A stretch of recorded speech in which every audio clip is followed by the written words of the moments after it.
Hello, fight fans. Welcome to Fights with Friends. Today, I want to talk about something that's been in the news. Something I was kind of surprised that President Dana White has kind of advocated for, and that's the overturning of Jon Jones's disqualification loss to Matt Hamill. Early in Jones's career, he fought Matt Hamill, and we all know about the 12-6 elbows, or if you don't know, the 12-6 elbow rule, it's a straight up and down elbow. The reason that they have that rule is because, a bunch of old politicians were sitting watching TV one night, and they seen guys breaking boards and bricks with their elbows straight down, and they said that's way too dangerous. Not to get too far off track, but I do want to clear that up real quick. A lot of these karate, especially Taekwondo, different things like that, and I've witnessed this. Chael Sonnen's talked about this. They have prepared boards, maybe not all of them, but they have prepared boards. They have bricks a lot of times that are already, severely compromised or cracked for a lot of that show. So that's not always a legit thing when you see those things. Let's talk about the precedence of overturning a decision, though. And I want to get your guys' thoughts on that. But first, I want to give you some things to think about.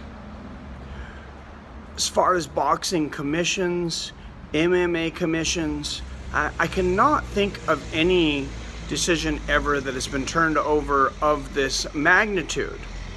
Of course, the incentive for Dana White, the UFC, ultimately Jon Jones, who's maybe been one of the least vocal about this, as far as I've seen, is that you have this guy that they're touting as the greatest mixed martial artist of all time, which of our era, modern day, it's hard to say that he's not. The only argument is, of course, those tainted tests.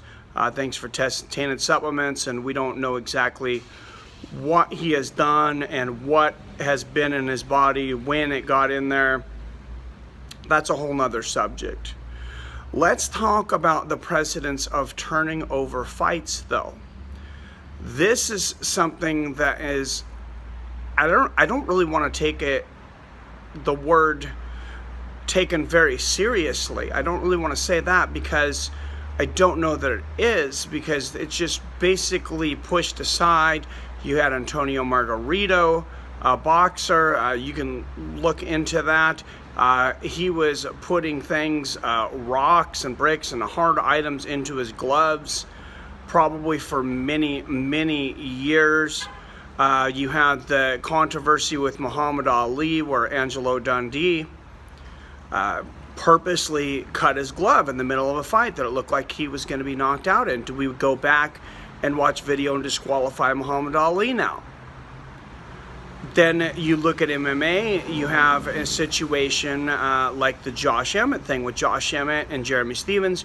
Jeremy Stephens was rewarded the knockout victory, and then you go back and it looks like a lot of those shots landed to the head. Josh Emmett argued at the time, and they can go back and they can look on the replays, but they have this strange thing that once they do that, the fight is over, which to me this says you don't really have any replays whatsoever, not like the NFL or something.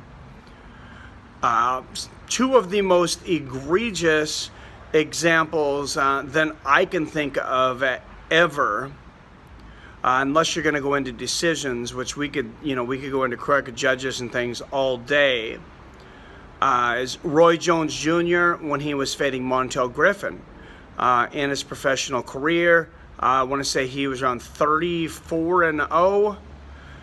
He was in a tough battle with Montel Griffin. He was winning on my scorecards and all three of the judges' scorecards. But Montel Griffin, no one was winning any rounds against Roy Jones at this time. No one was testing him, and Montel Griffin was just basically doing a lot of things to just kind of gunk up the movements of Roy Jones. He wasn't necessarily having a lot of offense, but he was making the fight more competitive just by some unorthodox things that he was doing. Then he gets hit in a round up against the ropes. He gets knocked down, and Jones did break the rules here. He hit Montel Griffin when Montel Griffin was on a knee. It looks to be, when you watch, that Jones knew he was on a knee. Jones just kind of taps him. It's like a little love tap. And Montel Griffin, I believe, does one of the greatest acting jobs in the history of combat sports. I mean, he looks like he got hit with that flying knee from Jorge Masvidal this last week. I mean, he's completely unconscious. He's not moving, and they pull out the stretcher. And, I mean, it was a sight to be seen. Of course, Roy Jones Jr. comes back in the next fight, destroys him in one round. I mean, one of the most brutal minute and a half or whatever it was, maybe in boxing history, especially in the lighter weights. But the next one, the most egregious, I think, is you go back to the Olympics. You go back to Roy Jones Jr. against Park Si-hung.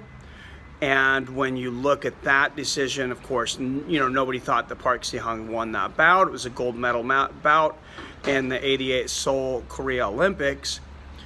And, you know, the decision's given to Park Si-hung. 1988, you go back, they investigate all of those officials in the South Korean Olympics. They're in Seoul. They found out that everybody was dirty, everybody was paid. Those people are not able to judge matches anymore. Not only they're not able to judge matches, a lot of them are also in jail where they were at the time. They were found to be guilty of taking bribes and illegal activities, you know, from the Korean government and from others. And still, at this point, they did not overturn the decision. Park Si-hung still has that gold medal hanging in his house. And Roy Jones Jr. is still a silver medalist. It's all he's ever had. You know, 98, 2009, 31 years later, they have still not went back and given Roy Jones that gold medal despite all the evidence. So I would say, before you look at something like Jon Jones versus Matt Hamill, which I think that referee was definitely within the rule set to disqualify Jones, I would have said at worst probably a no contest, but you have to respect the decision of the referee there for the disqualification, and that's my opinion on it. If you want to talk about this, give Jones his gold medal back first, and, you know, then maybe we can talk about this. But I want to know how you guys think. Let me know down there in the comments. Of course, we're going live tonight, live at 5 for PFL. Kayla Harrison coming back. Khabib, Kern, I cannot say his name now. His last name, anyways. Magomed Kirimov. Thank you. Defending his welterweight title tonight on PFL. Ray Cooper back, a lot of others. Hope to see you guys tonight. As always, I love you. I respect you. And I'll see your fine asses later.